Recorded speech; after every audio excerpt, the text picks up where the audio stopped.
Hi there, Catherine Brown here with Creating Your Plan. And did you know you've got untapped productivity hiding in your business? Today I want to show you how to start accessing it. I want you to think about this as building your delegation value ladder. It's really a reflective decision-making process that allows you to figure out what to keep and what's prime for delegation. So here's where to start. Before you take on your next project, I want you to be answering these questions. The first one is this something only you can do? If so, why is this true? How well does it need to be done? The second question, ask yourself, is this something that another team member could be doing?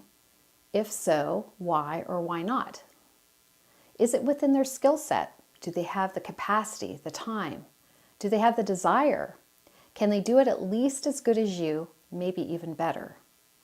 Maybe it actually belongs in their area of responsibility, but you haven't handed it over yet. The third thing to ask is whether or not this is something that could be done by someone else at a lower cost. So think about things like outsourcing beyond your current staff, delegating to someone who is ready to grow and you're willing to develop them, or maybe even potentially automate this particular process. The fourth thing to think about is whether or not this is a recurring task or activity. If it's yes, why are you still doing it? What is the value of you continuing to hold on to it? And what's the cost of you doing it versus delegating it? Think about this in terms of lost opportunity and the joy you would get if you had the bandwidth to work on your highest value projects. And the fifth thing to think about is whether or not this is an activity that actually needs to be done. Ouch, yes. Sometimes we get stuck into this doing work that doesn't actually need to be done.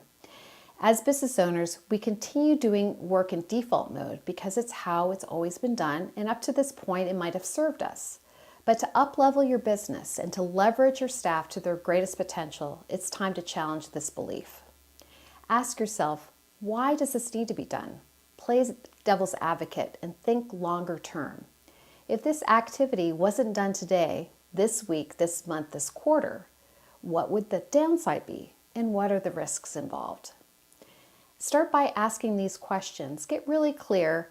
Try to push out any of these limiting beliefs that you've been carrying on and the stories you've told yourself up to this point, and look through a different lens and see how fast you can find something to delegate right now.